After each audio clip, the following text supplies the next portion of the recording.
오늘 우리에게 주신 하나님 말씀 어제 본문입니다. 이사야 24장 1절부터 6절까지입니다. 이사야 24장 1절부터 6절까지 우리 한 목소리로 읽도록 하겠습니다. 보라, 여호와께서 땅을 공허하게 하시며 황폐하게 하시며 지면을 뒤집어 부시고 그 주민을 흩으시리니 백성과 제사장이 같을 것이며 종과 상전이 같을 것이며 여종과 여주인이 같을 것이며 사는 자와 파는 자가 같을 것이며 빌려주는 자와 빌리는 자가 같을 것이며 이자를 받는 자와 이자를 내는 자가 같을 것이라. 땅이 온전히 공허하게 되고 온전히 황무하게 되리라. 여호와께서 이 말씀을 하셨느니라. 땅이 슬퍼하고 세잔하며 세계가 쇠약하고 세잔하며 세상 백성 중에 높은 자가 쇠약하며 땅이 또한 그 주민 아래서 더럽게 되었으니 이는 그들이 율법을 범하며 율례를 어기며 영원한 언약을 깨뜨렸습니다. 그러므로 저주가 땅을 삼켰고 그 중에 사는 자들이 정죄함을 당하였고 땅의 주민이 불타서 남은 자가 적도다. 아멘. 심판이 이제 마지막 때에 일어나는 일들이 있고, 그리고 이제 우리가 살아가면서 중간중간에 일어나는 경고성이라고 하는 이런 게 있습니다. 이제 마지막 이 세상의 종말 때 일어나는 현상들은 오늘 이제 이 본문에도 기록이 됐고요. 다니엘, 그리고 신약으로 가면서 요한계시로 이렇게 기록이 되어 있습니다. 묵시문학이라고 했죠. 그래서 감추었던 것을 이렇게 드러나게 해준다. 여러분, 지금은 이러한 것을 제가 말씀을 드려도 잘 이해가 안 되고 모를 수도 있습니다. 그러나 모든 만물은 시작이 있고 끝이 있는 거예요. 마지막 때에 어떤 일이 일어날 것이냐라고 하는 것을 기록을 해놓고 있습니다. 1절 한번 제가 다시 읽어드릴게요. 1절. 보라, 여호와께서 땅을 공허하게 하시며 황폐하게 하시며 지면을 뒤집어 엎으시고 그 주민을 흩은다. 이제 세 가지가 일어납니다. 땅을 공허하게 하신다. 그리고 황폐하게 한다. 그리고 지면을 막 뒤집어서 엎으신다. 이제 이런 일이 일어납니다. 이 땅이라고 하는 것 우리가 어제 좀 기억을 하면 좋을 것 같은데, 땅은 인간의 근본이에요. 이걸 뒤집어 버린다. 하나님이 여기에 저주를 내린다는 겁니다. 자, 좋아요. 우리가 신앙생활하다가 마지막 때에 가서 이런 일이 일어난다 그러면 뭐 그때 이제 모든 게 다 끝나니까 이제 새 하늘과 새 땅이 시작되고 하는 이러한 현상이 일어나니까 그때는 그때로 쳐봅시다. 그런데 문제는 우리가 신앙생활을 해 나가고 있는 이럴 때의 이런 어려움들이 뭐 이 정도의 완전히 끝나는 심판은 아니지만은 내 인생 속으로 저주가 들어오고 내가 살아가는 땅, 이 현장 속에 어려움이 막 온단 말입니다. 이럴 때가 이제 문제란 말이죠. 자, 이럴 때 우리는 어떻게 해야 되겠느냐라고 하는 이 문제를 오늘 새벽에는 좀 풀고 가야 될 것 같아요. 3절을 한번 또 봅시다. 3절. 2절 제가 볼게요.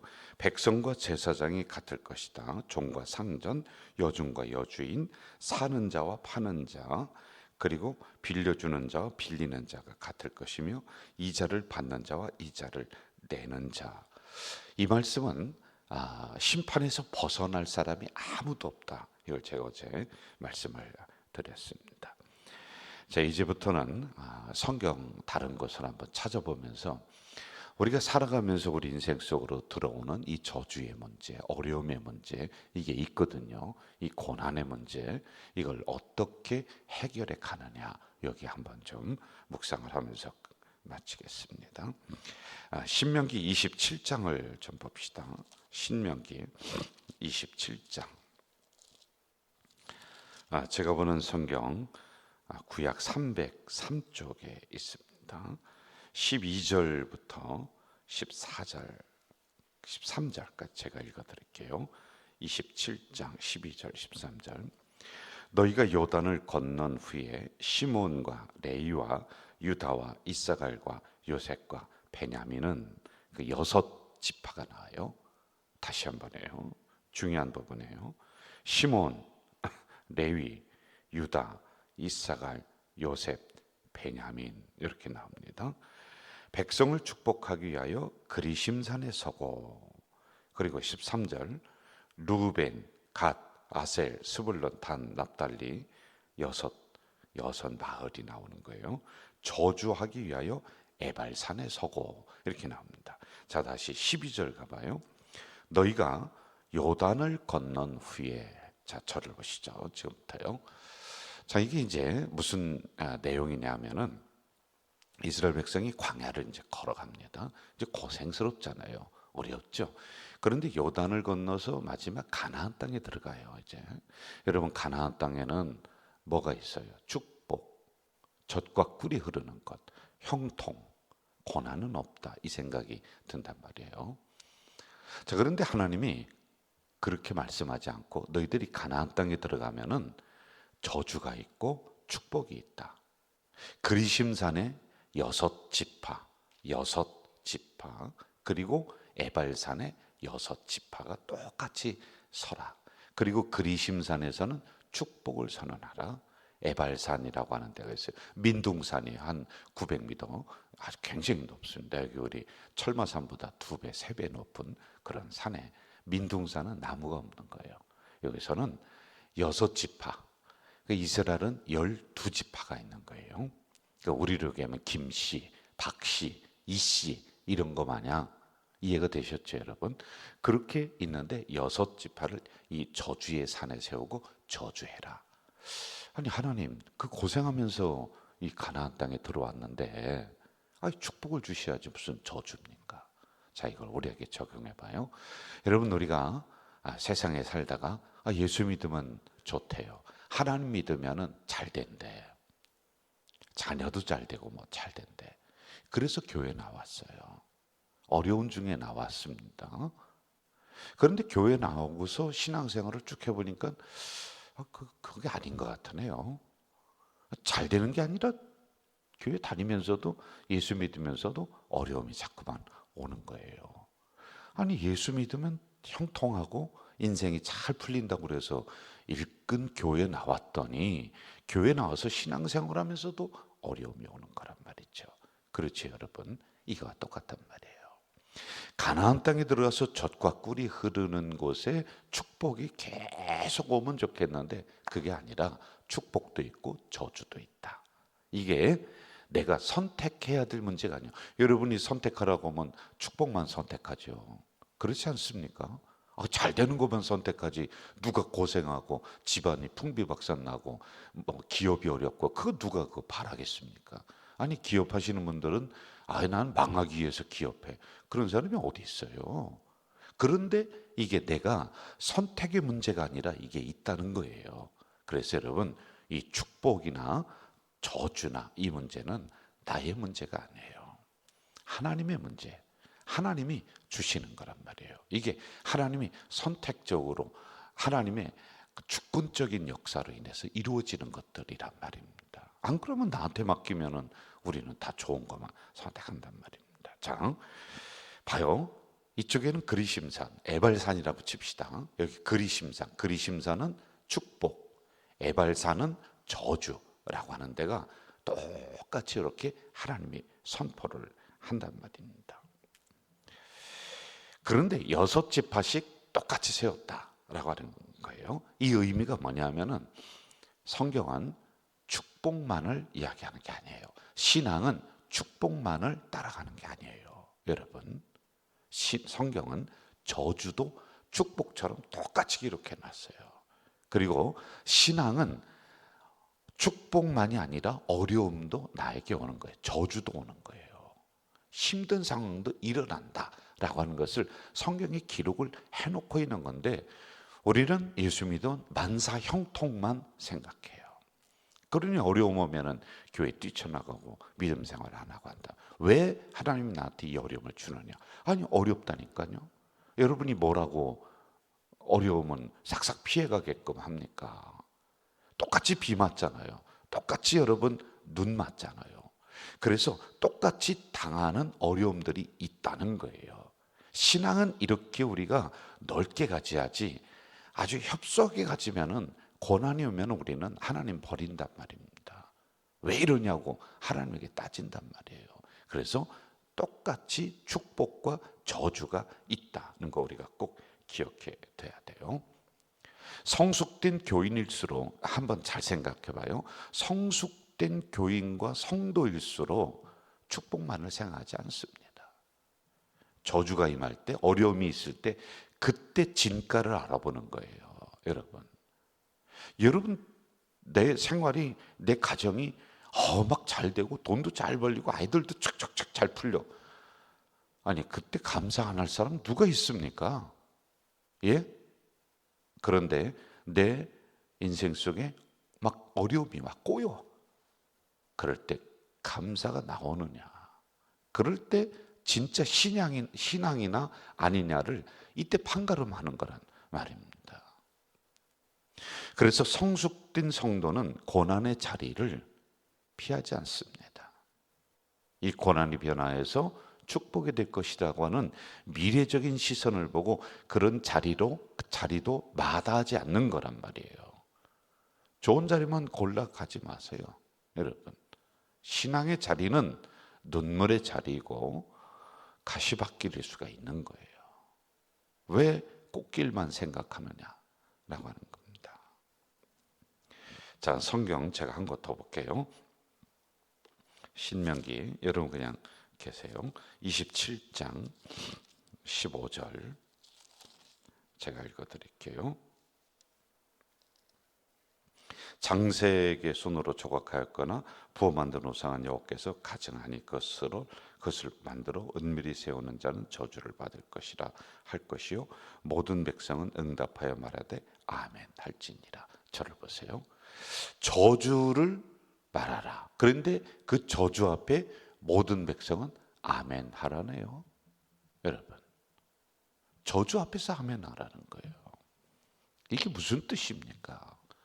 축복의 말씀 앞에 우리는 아멘 하는 걸 배웠는데 모든 백성은 저주의 말씀에 아멘 하라, 아멘 하라.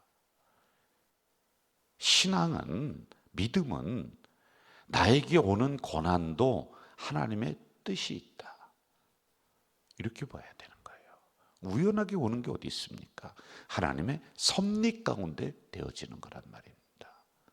이러한 시선으로 나에게 있는 일들을 바라보라는 거예요. 제가 또 하나 더 읽어드릴게요. 신명기 27장 4절부터 한번 제가 보겠습니다. 너희가 요단을 건너거든 내가 오늘 너희에게 명령하는 이 돌들을 에발산에 세우고, 에발산은 저주입니다.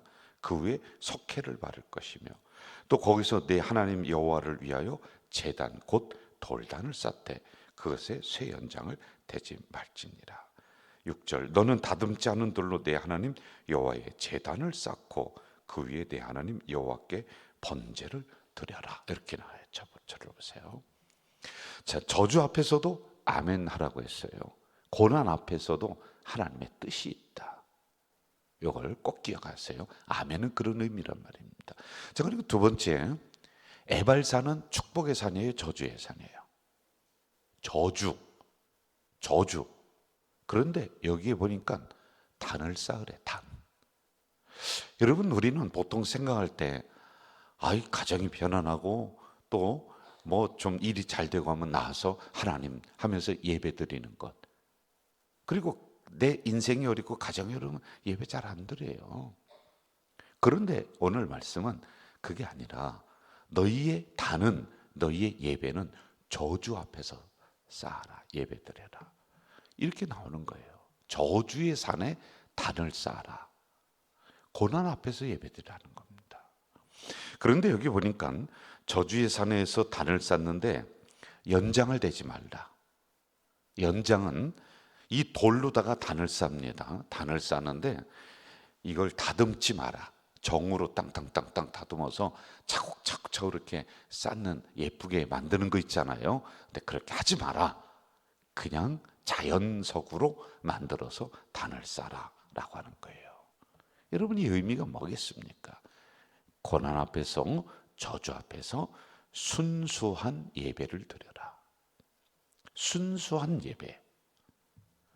우리에게 가장 중요하고 먼저 해야 될 게 뭐냐? 예배입니다. 왜 그런지 아세요? 중요한 겁니다. 자, 다시 중간 정리해요. 저주 앞에서 아멘 할지어다. 꼭 기억하세요. 그 다음에 두 번째, 저주 앞에서 예배 드려라. 왜? 예배는 저주를 축복으로 바꾼다. 한번 다시 해요. 저를 따라해봐요. 예배는 저주를 뭘로 바꿔요? 축복으로 바꾸는.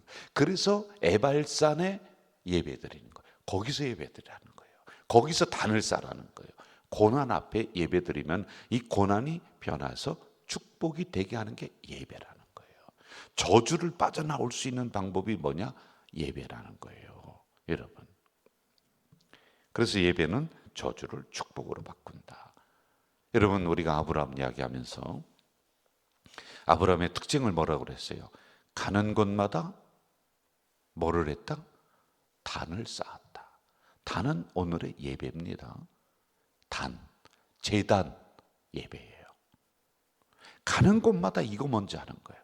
그러니 나중에는요, 믿음의 아버지, 복의 근원, 이렇게 가는 거지. 어떻게 예수 한 번 딱 믿고 기도 한 번 딱 하고 났는데 복의 근원이 막 축복이 이렇게. 아니, 무슨 도깨비 방맹이에요? 아니, 아브라함이 그 믿음의 조상이라고 하는 별칭 얻고, 야, 너는 축복이야. 이제 축복의 근원이야. 복을 많이 받는 아버지가 될 거야. 그렇게 됐어요. 그게 언제예요? 99세 때. 하나님이 부르고 나서 여기까지는 24년에서 25년의 그 수도 없는 긴 세월이 있었지. 무슨 신앙생활 교회 한 번 나오고 1년 예수 믿고 대박 나기를 바라는 이러한 아주 허접잖은 신앙들을 가지고 있단 말이에요. 여러분, 그따위 신앙은 신앙도 아니에요. 믿음도 아니에요. 무슨 그게 믿음입니까? 수도 없는 어려움의 길을 걸어가. 그런데 그 어려울 때마다 항상 제단을 쌓는 거예요. 꾸준하게 제단 쌓는 거예요. 그러니 나중에 하나님의 약속하신 땅 그리고 민족 다 주지 않습니까? 꽉 막힌 에발산에서 살아가는 우리들 있습니다. 에발산이요. 내 삶의 현장이 저주야. 어려움이 있어요. 그 안에서 빠져나갈 수 있는 방법 두 가지. 저주 앞에서 아멘할지어다. 그리고 저주 앞에서 예배드릴지어다. 하나님, 왜 저주가 이렇게 어려움이 나한테 옵니까? 아니, 왜 또 그런 소리 하십니까? 성경에 똑같이 축복과 저주 똑같이 기록해 놨다고 했잖아요. 예? 제발 좀 정신 좀 차리세요, 여러분들. 어려움이 올 수도 있고 아플 수도 있는 거예요. 그렇지 않습니까? 그러나 그 앞에서도 아멘할지어다. 그리고 그 앞에서도 예배드릴지어다. 이렇게 신앙생활을 해야 되는 거 아니에요? 맨날 햇빛만 납니까? 햇빛만 나면은 사막이 늘어나는 거예요. 때로는 비바람도 몰아치고 때로는 태풍도 오고, 이게 균형 있게 가야지 쨍쨍쨍 햇빛만 내려쬐봐요 말라 타 죽습니다. 그래서 이러한 상황이 올 수 있습니다. 그러면 그렇구나. 성경에 똑같이 기록해 놨는데 이건 하나님이 주시는 것인데 그 앞에서 아멘 하세요. 그리고 저주의 상황 속에서, 어려움 상황 속에서, 시험 상황 속에서 끝까지 예배를 놓지 마세요. 그러면 그 자리에서 다시 일어서게 됩니다. 기도하겠습니다. 사랑하시는 아버지 하나님, 오늘도 주신 말씀 감사합니다. 우리가 또 말씀을 아멘으로 받았지만은 또 삶의 현장에서는 얼마나 연약한지요. 이 말씀이 생각나지 않고 어려움 앞에서는 또 불평하고 투덜거리는 우리의 모습이 있습니다. 훈련을 잘 받아 나가서 그렇구나. 저주 앞에서도 아멘하고 이 저주 어려움 속에서도 제단 쌓고 그랬을 때 저주가 축복으로 바뀌는 놀라운 은혜가 있구나. 이걸 깊이 되새기며 나가는 우리 성도들이 되도록 도와 주시옵소서. 오늘도 귀한 금을 하나님 존전에 올렸습니다. 드리는 손길마다 복되게 하시옵소서. 예수님의 이름으로 기도하옵나이다.